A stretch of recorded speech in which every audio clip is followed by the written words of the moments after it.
Welcome to the Centre for Optimism's Optimism Cafe, and today we're in conversation about optimism, leadership and team. The conversation is led by John Kolm, the head of Team Results USA, and the panel includes the chairman of the Centre for Optimism, Robert Masters, Sue Barrett, Jeff Kerbell, and yours truly, Victor Perton. John Kolm is someone I've admired for years, an Australian living and working in the United States and retaining his Australian leadership characteristics: egalitarian, humorous, plain speaking, and optimistic. Welcome, John. Well, thank you, Victor, and thank you all. We've got Rob Masters, the chairman of the Centre for Optimism. Welcome, Rob. Thank you, Victor. Hello, everyone.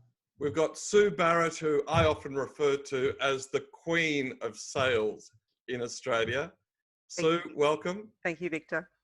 And Jeff Kerbell, my lead expert on Australasian leadership. Kia ora, that's Maori, and welcome everybody. The first question we always ask of all of the panelists is, what makes you optimistic? John, what makes you optimistic? Experience makes me optimistic, Victor. If you've been around for any length of time, you must have noticed yourself that things turn out for the good a ridiculous amount of the time, more than anybody has any right to expect, and certainly more than could be justified, I think, by a pessimistic worldview.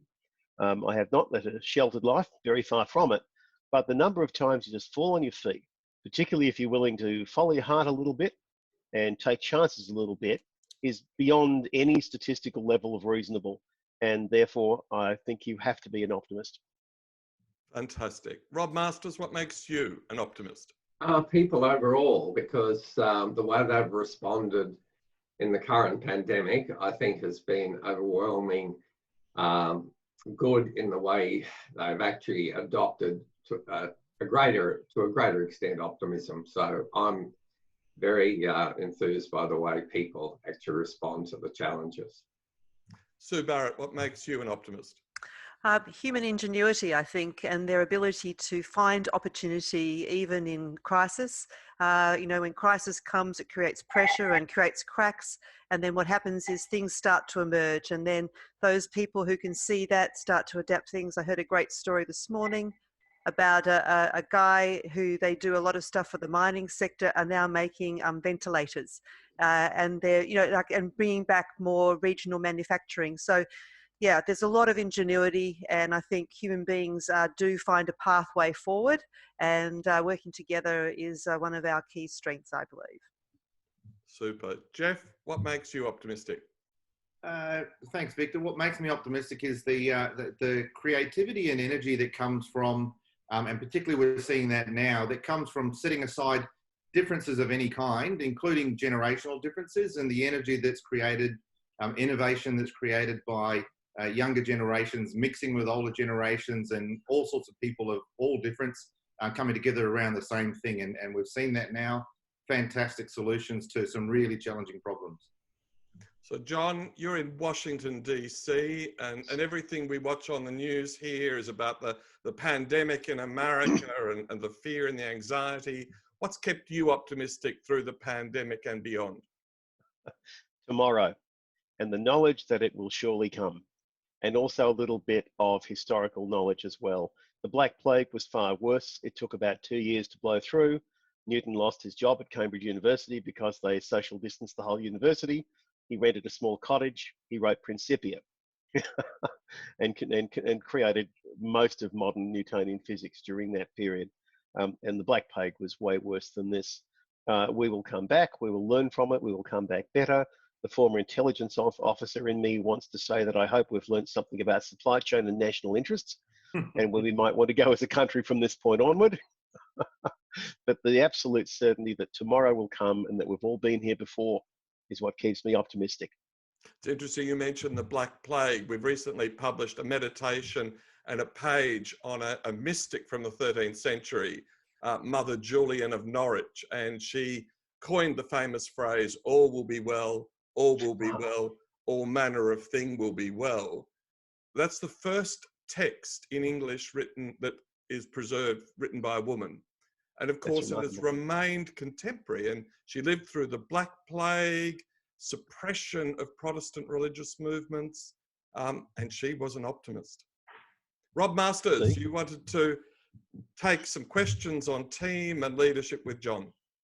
Yes, I think leadership today, John, has come to the fore, probably more so than ever, or in my lifetime anyhow. So what do you see as the key leadership skills that people should have in those positions? May I give you two answers to that if they're both short, Rob? Yes. Is that a yes? First of all, I'd invite all present to perform a brief thought experiment with me. Imagine that you're in a room, there are 100 people in it. They're all educated, very smart and very knowledgeable. And you ask them to write down a definition of leadership. Now, my question to you is, do you think any two of them would agree? Because it's been my experience that they don't. I think you get 100 very thoughtful, very intelligent definitions of leadership, all of them different. So one of the things that makes the debate challenging, and by the way, we can throw two other words into this, teamwork and communication. There is no broad agreement on what these things mean. And when the debate becomes heated, it's, pardon me, often about differing definitions. The way I know somebody who's a leader, though, is very, very simple. I look around and ask myself if people want to follow them. If they don't want to follow you, you're not a leader. I don't care how many degrees you have. If they do want to follow you, then you are a leader, and I don't care if you never finished high school. Very good. Well, just following up on that then, in the political sphere, how do you see leadership now emerging, especially in this current pandemic? One of the first things that disappears when people are under great stress is the ability for what the psychologists call organized thinking and what the rest of us would call rational thought. And of the things that disappear, the first and most plastic under stress by far is the sense of time. Why police officers never ask you how long something took after you've been mugged. They're told not to. They ask you what happened first, what happened second. So what we're seeing here is not irrational thinking is the wrong word. We're seeing disorganized thinking characterized by a compression of time. So everything's today, everything's tomorrow, everything's next week. And there's very little attention being paid to the long-term and the long-term strategy. And the more attention you pay to the short term, the greater variation you see moment to moment. The greater variation you see, the more exhausting, the more depressing. So my recommendation to anyone would be stretch out that time window, lengthen that time window to weeks and months rather than days, and what you saw in the news this morning as distinct from what you saw in the news this afternoon. So how would we extend that into the social sphere?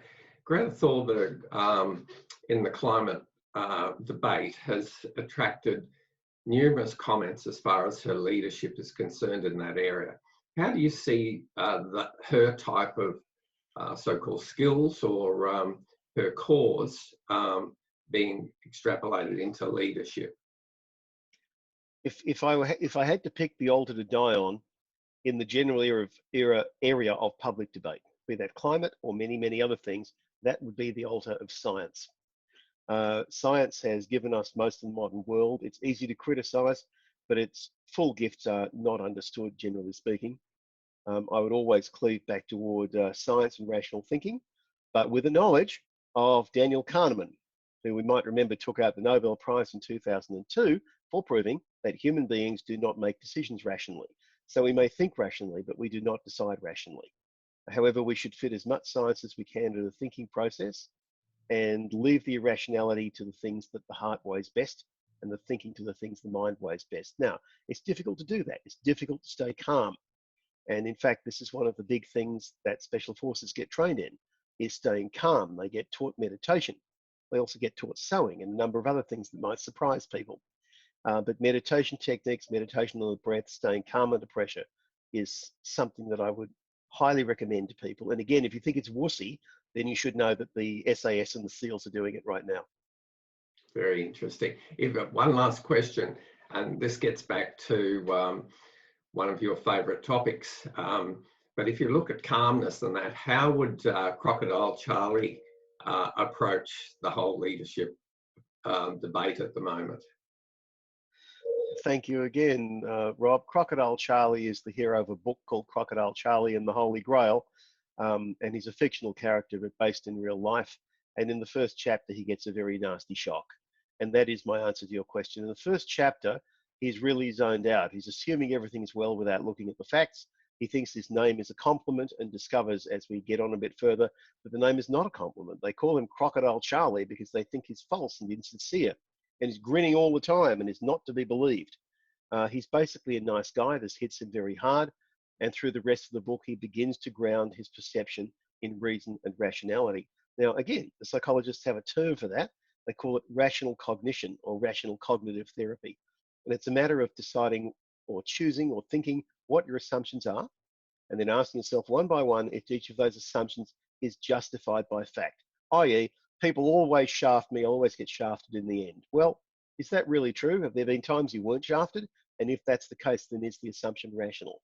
So the book is really a journey of self-discovery for him as he learns to think more clearly about about strategic situations, which is hard, but it's something, that's what leaders are paid for.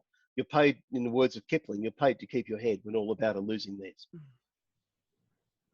I think that's a good segue into Sue and strategy. So I'll hand it over to Sue. Oh, thank you very much. I was just thinking about the concept of leadership, and I was thinking about how I like definitions. As a scientist, I like to be able to define things. So I was looking at the concept of management of things, leadership of people, and then stewardship of systems. And I'm just curious to know, and when we're looking at this sort of area, I think back to that being able to hold all of these variables, because what we're dealing with are complex variable systems. We're dealing with a range of factors that we have to be able to hold.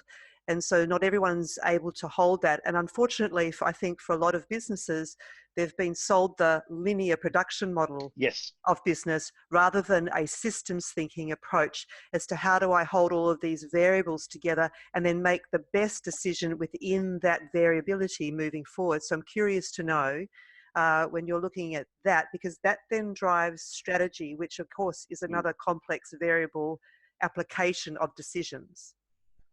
So let's begin by thanking two historical figures and then moving to the modern era. First of all, I share your belief in science. I don't believe myself strictly to be a scientist. By training, I'm a mathematician. That's on the edges. Math is really a branch of philosophy and a license to stick your nose into anything. But scientists sometimes take advantage of us, so that's a good thing.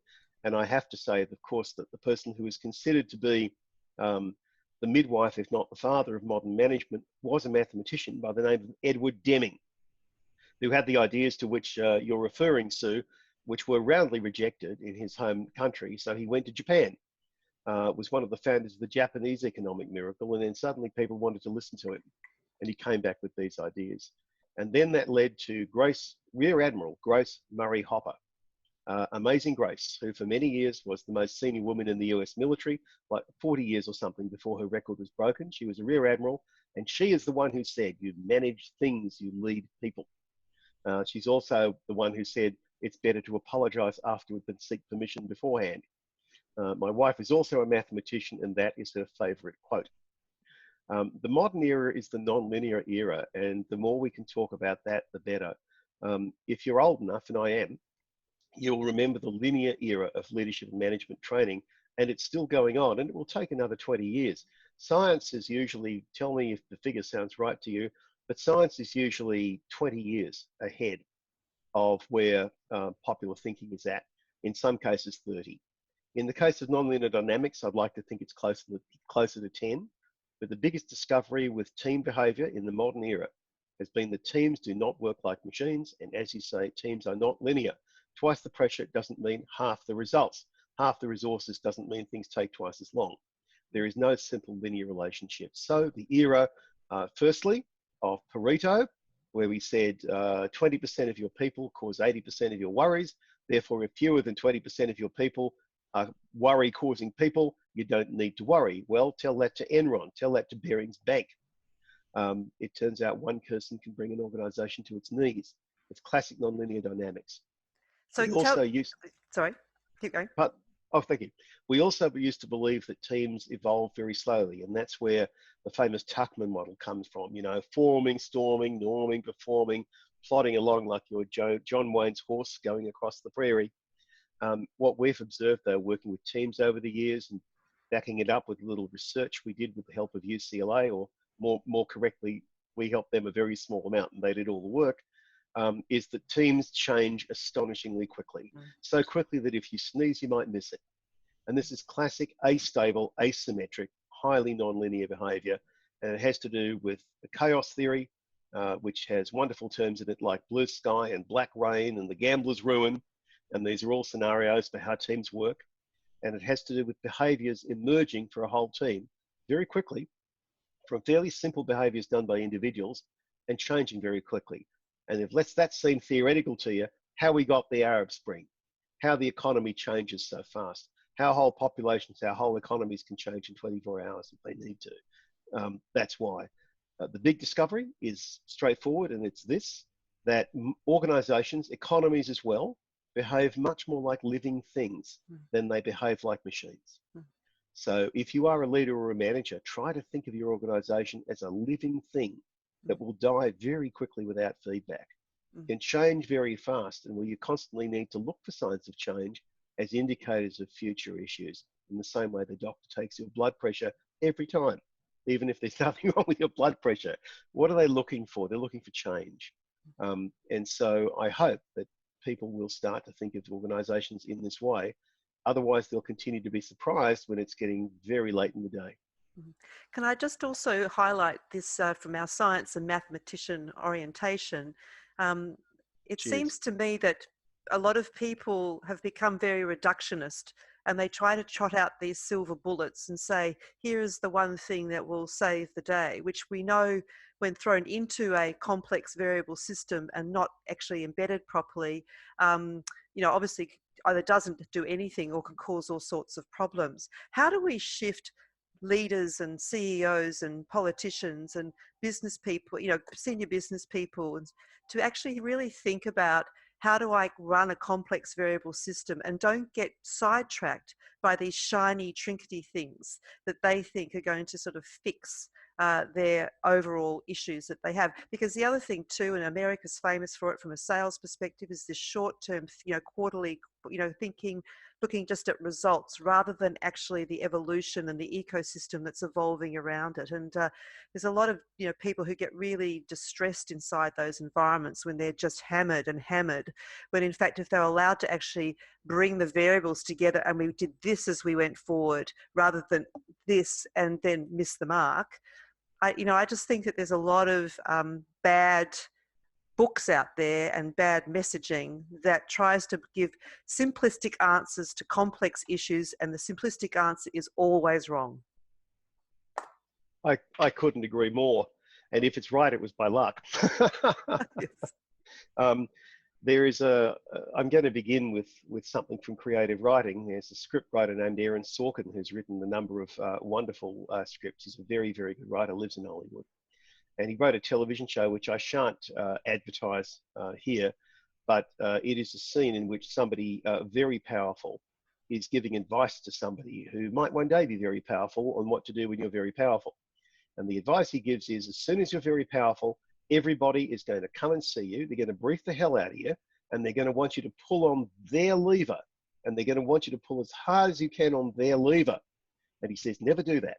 What you need to do is operate it like a coffee machine and pull all the levers a little bit.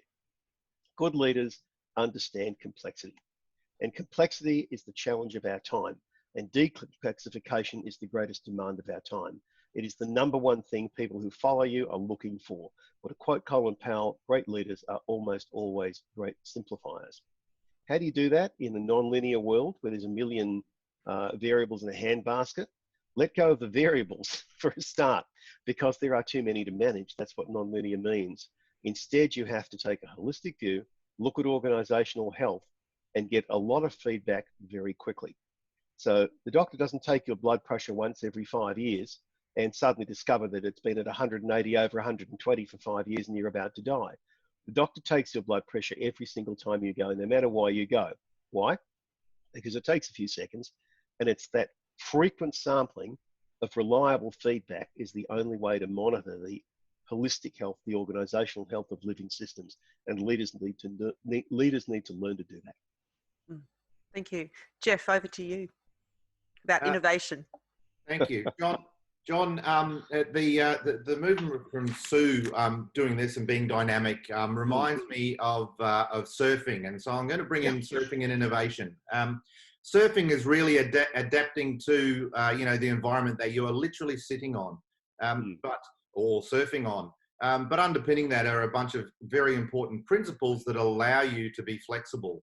So there's some constants that provide you the ability to be flexible. So from an innovation and a team's perspective, what are the principles that you find are common with innovative teams? And I'll follow that up with another question once you've tried to address that. The single most corrupting energy to innovation and creativity in any team is fear. That's because innovation and creativity are driven by love, and fear is the opposite of love. Fear and love live as in opposite corners, and they pull like rubber bands in diametrically opposite directions. So when you see organisations that seem to be immune to innovation and immune to learning, there's a wonderful folk singer out of New York that I hope some of you know named Ani DeFranco. And she wrote a song, do I see any heads nodding? A couple. She wrote a song called Little Plastic Castle because she read in a magazine somewhere, I don't know if it's true, that goldfish have a 2-second memory. And she thought that was hilarious because it meant that every time the goldfish went round the bowl, the little plastic castle would be a big surprise. So she wrote a song, and the song goes, they say goldfish have no memory and their lives are just like mine. And the little plastic castle is a surprise every time. When you see that in work teams, what you're seeing is fear, the opposite of love, that pulls away from innovation and creativity. And fear is natural, and fear comes with change. And what drives it, and here I'm quoting Niccolo Machiavelli in the 15th century, but nothing's changed since then, is that what works against you with anti-innovative forces, with fear-based forces, is the numbers, i.e., those who are the optimists and hope for a better result and a brighter tomorrow, if they just could let go of some of their assumptions and be creative and innovative, are at best hoping that things will be better. On the other hand, those who resist letting go of everything and want to change nothing are absolutely certain of where they're at. And if they're sure of where they're comfortable, then they'll resist. It's the triumph, the move toward creativity and innovation is the triumph of hope over certainty. One of the great case studies of that would have to be the skunk works at Lockheed Martin.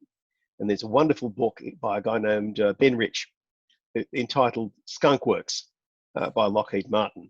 And it describes how they were able to focus on team processes, the stuff engineers would normally dismiss as touchy-feely and beneath them. But there was a guy named Kelly Johnson who insisted they didn't do that. They let go of their assumptions, and finally somebody said, what if you could build an invisible plane? And they got the idea from reading a Wonder Woman comic. Remember how she got from point A to point B? And that was how they got the idea of stealth technology, which to this day they have a lock on. And if you want stealth technology, fine, but you've got to write them a very big check. Very good. I don't know if the stealth technology leads to the invisible plane quite as much, but that's fantastic. And that's a lovely... Oh, no. Pardon me. Stealth technology was the invisible plane. It led to the development of the B-2B bomber.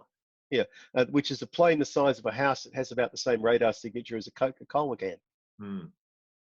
Fantastic. And that's a nice segue to really what we're doing here, which is the Optimism Cafe. And in terms of leadership and teams and innovative teams, and as you say, driving innovation through love, not fear, what characteristics or what habits do you think, or have you seen leaders have, and obviously optimism is one of those answers, I'm hoping, but that helps create that love and that forward thinking and if you like, not the fear?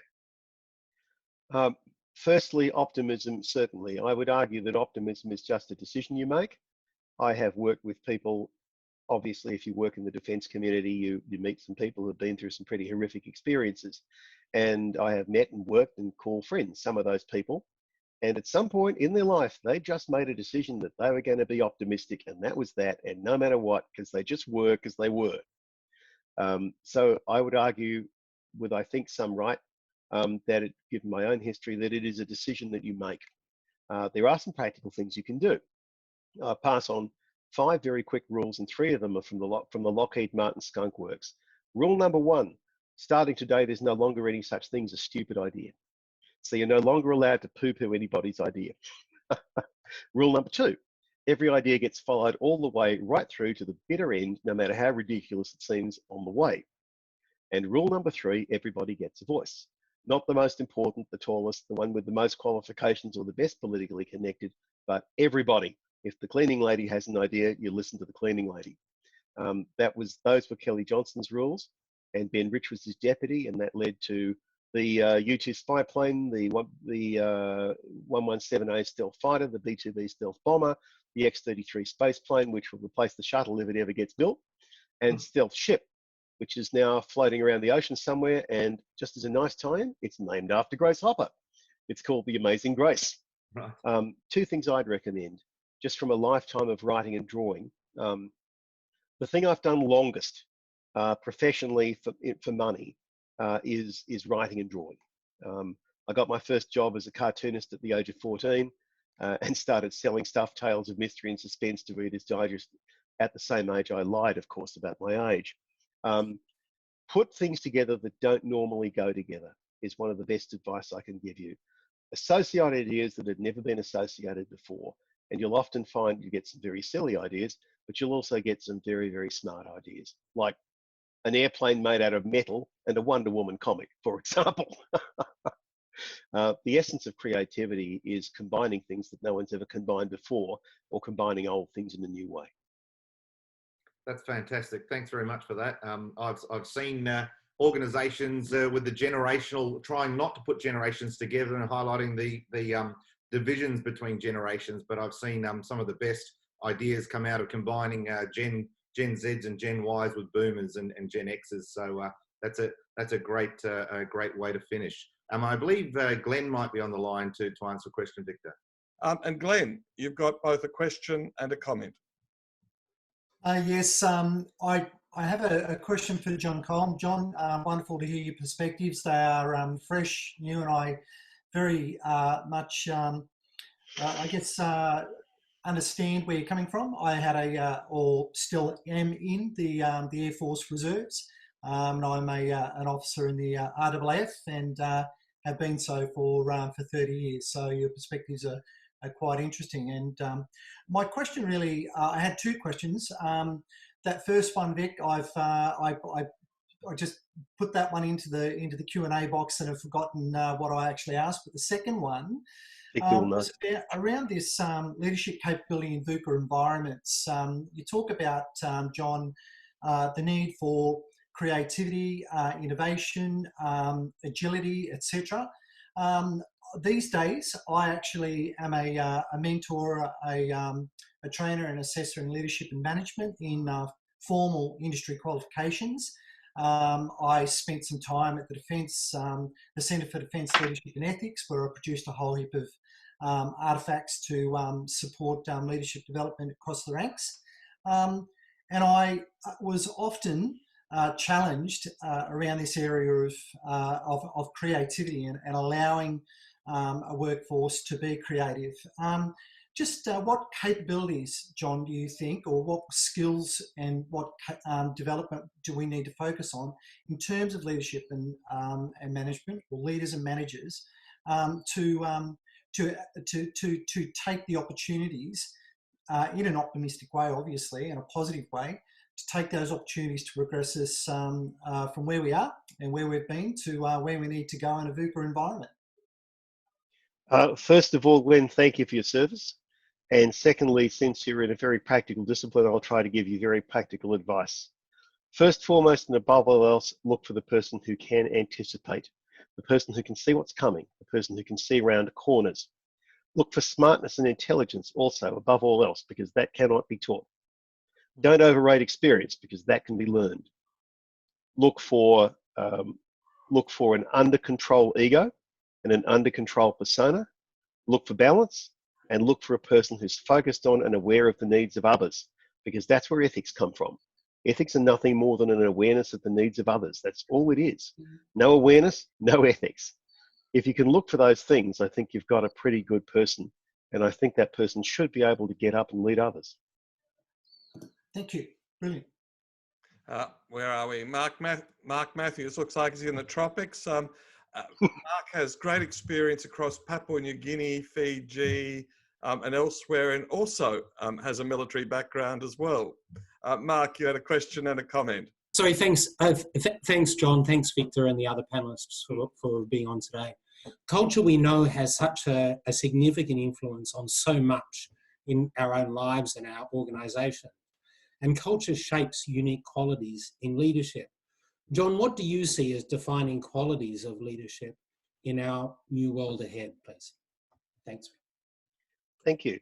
I'm going to give you a tautological answer for the first 2 points, because my first 2 points are going to be an awareness of culture, i.e. a knowledge that it exists and an ability to describe it. A person who can sit in an organisation for half an hour and not come out and provide a very intelligent breakdown of what the culture is like in that organisation is just not paying attention. They've got too much attention on themselves. So you look for the person who has an ability to focus attention away from the self. Or to quote Queen Elizabeth II, duty first, family second, self last.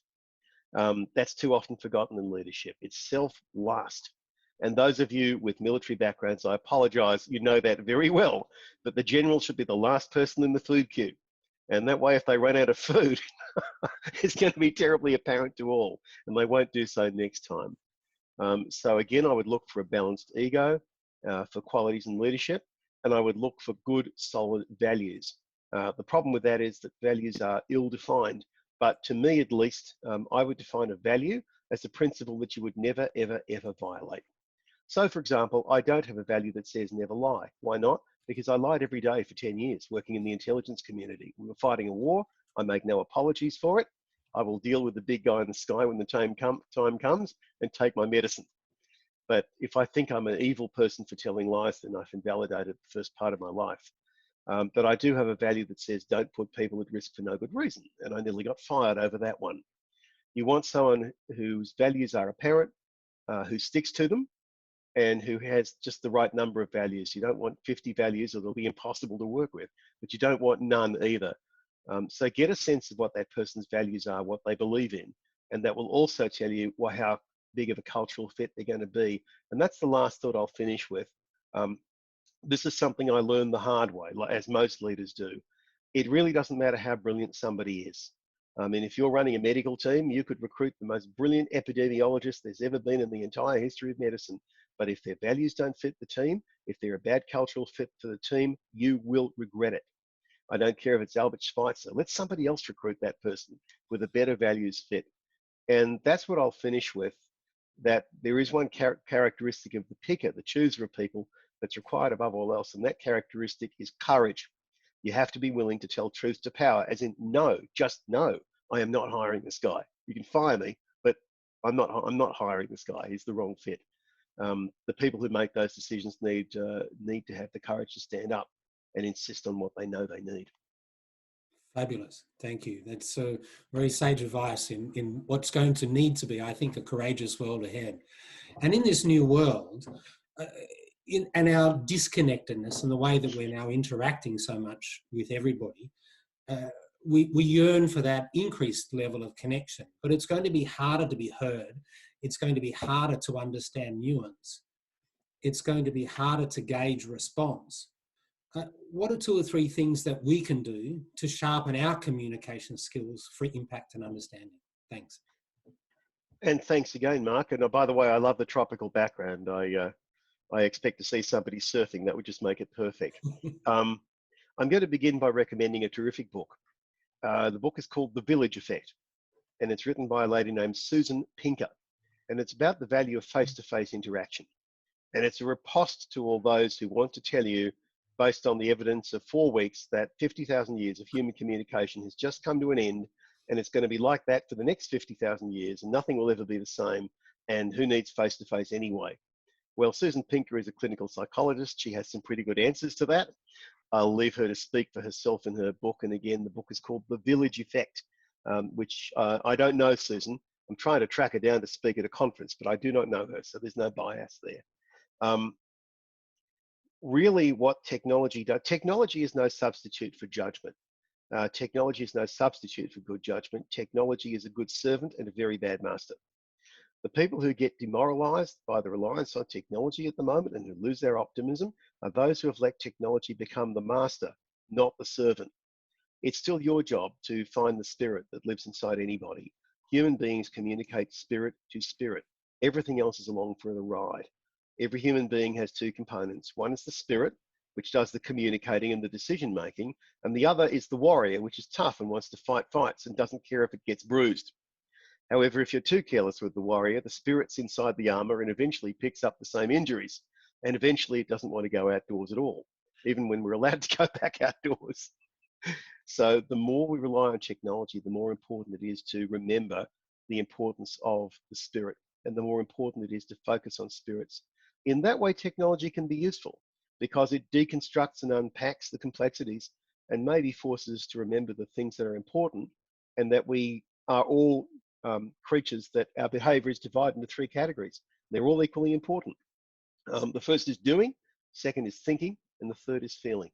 And these are the categories actually used by the American Psychiatric Association.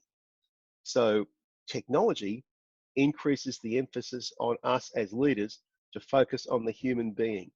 The more we're pulled in one quadrant, the more it's our job to exert pressure in the opposite quadrant so as to provide that word we've used already tonight or today, balance. Like Venus Williams plays tennis, always drifting to the center of the court. Why? To give herself maximum flexibility, because she doesn't know where the ball's going to land. Well, neither do we. So our job is to strive for balance. Fabulous, thank you.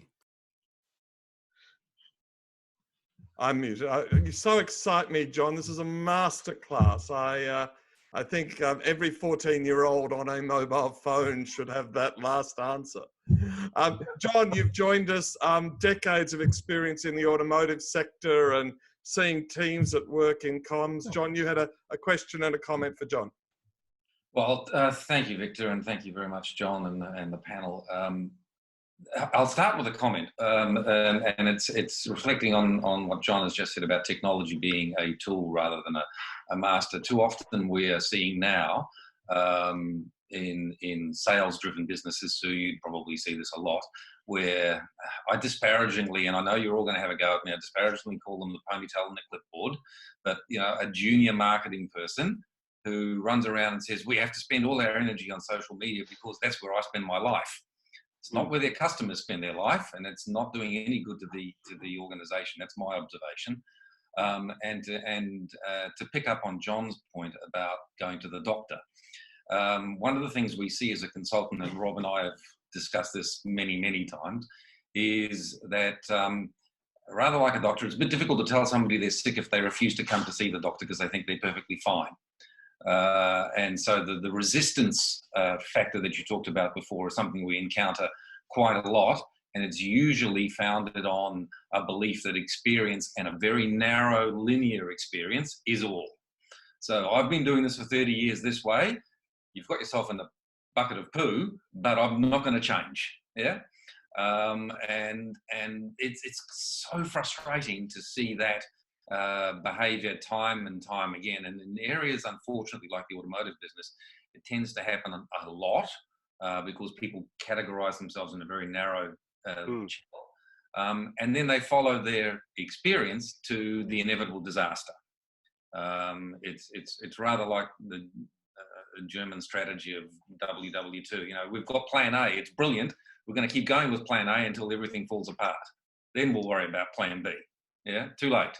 How does one, and this is when we're dealing fundamentally with leaders who we need to influence, an opportunity like now, this crisis has actually created an opportunity where people suddenly pay attention and thinking, I've got to do something different because otherwise I'll end up behind everybody else or in complete disaster. And they don't know what to do. So they have to admit that they don't know what to do, as opposed to the normal circumstances where they think they know what to do. So this crisis aside, how have you found, John, the most effective way to to capture attention of leaders who are demonstrating that resistance and or are allowing themselves to be led by somewhat more superfluous matters rather than focus on the key elements. Thank you, John. I hope you'll speak to me if certainly by the end of this answer I give a response that sounds remarkably like a young ponytailed marketer. Before I'm only jealous of the ponytail for obvious reasons. Yeah, I understand. Before we go any further, though, I just have to ask, if you don't mind telling us, which automotive manufacturer was most of your experience? Well, BMW, and now of later years, Audi and Mercedes-Benz. So. Excellent. We've spent 25 years working with Toyota. They were our very first client ever. When team results consisted of 2 people, neither of whom knew what they were doing, Toyota took a flyer on us, this huge company, and they hired us. And they gave us our very first work. So I will owe them a debt as long as I'm upright and breathing. How do you get the attention of people who are beset by uncertainty? There's an idea that maybe I'll share with people, though many of you will know it. It's called the circle of concerns. So imagine that you now know all of the concerns a person might have. How will this affect me? How will this affect my job? How will this affect my future? How will this affect my role and importance in the world, into which I put a lot of love and effort to, because we're all stuffed bears that make ourselves out of straw and cloth. We're all creatures of our own construction. So how is my own construction threatened by this? Those concerns form a circle around us like a picket fence, and if the circle gets thick enough, nothing gets through. That's one of the biggest barriers to change in the automotive industry, where, like you, I've spent a lot of my time talking and working with senior people. There's a lot to fear because roles change so quickly and roles are so narrow, and you might be the left-handed rivet guy today, and there might be no left-handed rivets next week. So that sense of insecurity comes far more quickly. How do you get the attention of really nervous people? First of all, the most nervous people are always going to be in middle management. Why? Because that's the hardest job. They get pressure from below and above. So the biggest fear is always going to exist in middle management. It's not because they're stupid or recalcitrant. It's because they justifiably have the most fearful pressures on them. So cut them some slack, give them some sympathy, and accept that their jobs are really tough. And anyone who's ever been a middle manager is going to go along with that. If you want to get their attention, you might be dealing with people who are harried, who are burned out, who are sick of listening to people talk at them, who dearly wish they weren't sitting in some room somewhere, but were actually back at their desk solving a real problem, like the steel slab that didn't arrive. That's where their mind's at. Where's the steel slab? It's not on your vision. What I'd recommend anybody do is the number one thing. What can you say to these people? What I recommend is that you do the number one thing that's never done in sales too. And that number one thing is you don't say anything. You listen. You sit down and you listen. And you listen until the last dog dies. You listen if you have to sit in their kitchen till the middle of the night. But you listen until they're finished. And they will do 2 things. First of all, they'll tell you what's really on their mind eventually. And secondly, of course, they'll self-diagnose. If you listen well enough, often by the time they finish, they realize they've solved their own problem. So what can you say to these people? Nothing. Nothing.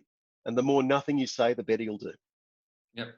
And to that point, that's so correct, John, and such an insight. It takes actually years of experience to get to the point to realize that the less I say, the more I find out, and the more they value the little that I do say. Yes. Yeah, it's hard because you feel like a bit of a fool sitting there and not replying while somebody's ranting, but the really good leaders, the really smart leaders are secure enough to not care. 2 meetings of great minds of 2 Johns. Gordon Toy, you had a question and a comment. Yeah, look, thanks everyone for such an exciting and insightful conversation. You were talking about science and the power of science earlier. Yep. So my question is, in your experience, have there ever been instances where science has been co-opted for nefarious purposes, or through ignorance has been misapplied and has led people to the wrong conclusion? And Sue, I think you touched on this as well. But as optimists, how do you then sort of take back control of the narrative and get things back on track? Science is a tool. A reciprocating saw is a tool. A reciprocating saw can make a beautiful table for your 8-year-old daughter's bedroom, or it can cut 4 of your fingers off. It depends how you use it.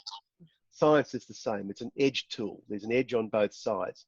And what it comes back to is that while science is a very good servant, it's a very poor master. Or to quote the guy from Jurassic Park, just because you can doesn't mean you should. You don't lose your humanity. You don't lose your responsibility as a human being just because you're well educated in how the universe works. In fact, I would argue quite the reverse. A scientist with no ethics is a very, very dangerous creature indeed. And I can speak to that from experience, having spent some time working on counter-terrorism, where there were indeed some scientists with no ethics. And there's only one thing to be done with them, and we're in polite company, so I shan't get into that. But I see Victor laughing. But there is no substitute for keeping your ethics and values in front of you, and science is no exception for that. And if you say, well, somebody in a country I won't name is doing terribly unethical research with fetuses, so why don't we? Well, you're no better than the kid that says, well, Jimmy's mum allows him to smoke. Why can't I smoke? And the answer, of course, is A, because I love you, and B, shut up. And C, grow up. The strategies we use as adults when we don't want to see things aren't so different from the strategies we use as children. Any parent will know that for every going to bed way of going to bed, there's a not going to bed way of going to bed. As in, I want a glass of water, I'm tired, I'm hungry, I feel sick. The kid who doesn't want to go to bed has 100 excuses. So does the middle-aged manager who doesn't want to hear. But you need to be tough, and you need to make them keep their ethics in front of them. Otherwise, science does far more harm than good. And Sue, you've worked hard on ethics and ethics in sales, and Gordon addressed his question to you too. I think that in anything that we do, we should always come back to the common good. What is the common good, and what does that actually mean for all of us? Because just like COVID has demonstrated, my health is your health is all of our health. So a lot of people forget that. They become very individualistic, and they forget they're actually part of an interconnected ecosystem and human system of relationships. And I agree with you, John, that if you shut up and listen and find out where people are coming from, you hear all sorts of things about them, whether they have a code of ethics or not, what their orientation is, and then also what their knowledge and experience is. I mean, I've interviewed over 10,000 people face-to-face about an hour each in sales and leadership roles. And you learn a lot about people when you just are quiet and find out what's coming forward. But I come back to the common good.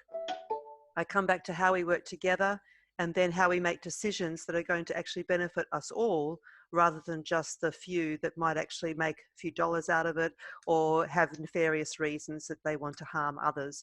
We have to be aware of the sadists and the people out there who actually do like to hurt others, but that's not the vast majority of people. When you see goodness in people, they do care about others. We just have to make that more conscious and part of our journey as leaders and as businesses, as politicians, as communities, as societies, which is why I come back to stewardship, being an equal partner with leadership, because stewardship is caring for the system. Great question, Gordon, and 2 wonderful answers. We've got time for 2 more interventions. Craig and Ahmed. Craig, you had a question and a comment. So thanks very much, Victor, and thanks very much everyone for their wonderful comments. On the ethics, I heard an interesting discussion this week about it actually, and there's been a lot of ethical discussions during the pandemic. And one of the things I heard about on the discussion was, to be ethical, you don't necessarily have to tell the truth, because sometimes the truth will do more harm than the good. So it's interesting about what John said also about telling the truth. So it's an interesting dilemma for sure. My question is around the balance between economics and society. A lot of the pessimism around is because we've drifted too much away from society as a priority and in pursuit of the dollar.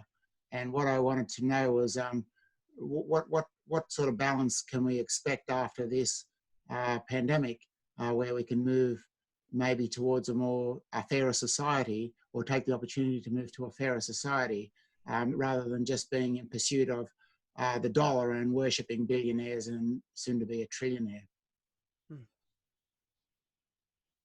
And who should answer that question, please, Craig?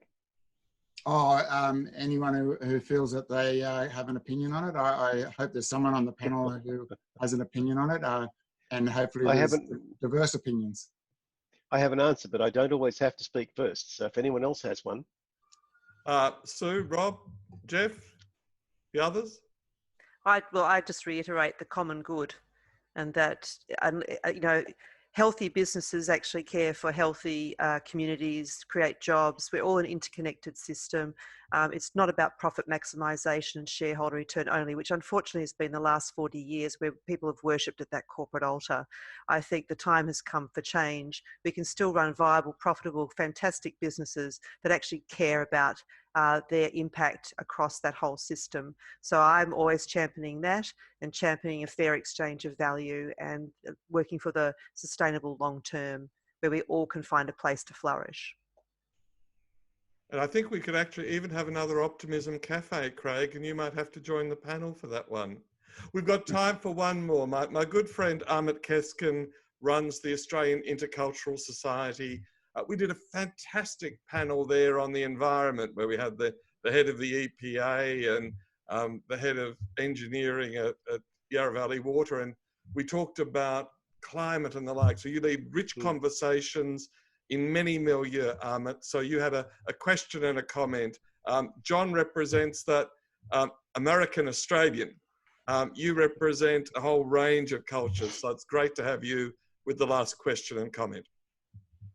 Yeah, so thank you, Victor. It's a great program, great discussion all around. My question's open to all panelists. Feel free to respond. I just wanted to get your thoughts on which world leader is dealing with the COVID crisis in the most effective way and why. And if you don't want to go around name dropping, I'm happy to hear the traits that you would expect from a leader in this time and age to deal with such a pandemic. What a fantastic last question. Who wants to go first? And anyone who's not on the panel, you can put your answers in on comments. John, do you want to lead off? Oh, sure. I never in a million years expected to lead a life that was about international politics and international policy. I was a kid from a farm. I was going to be a sheep farmer. It happened by accident. I just happened to take a job with the intelligence community. I didn't even know it was the intelligence community. And suddenly, boom, it's all geopolitics all the time. The most important thing, the most important quality I would look for in a national leader right now is someone who can resist the pressure to pretend to a level of certainty that they don't have and which can't possibly exist. The three words spoken by strong leaders that are never spoken by weak leaders are, I don't know. It's perfectly okay to admit you don't know. Look out for people who can't admit they don't know, because you can be pretty sure they're making stuff up, and on some days it can be hard to tell the difference. So funnily enough, the leader I'd be looking for now is the one who's prepared to go on national television and shrug their shoulders. Well, I don't know. And we're doing our best, but I don't know. You know, go ask a scientist, and even they don't know. Give us a couple of weeks. A little bit of humility is a very good thing, and an ability to balance diametrically opposed interests is also a very good thing. People who want to get back to work are being perfectly reasonable.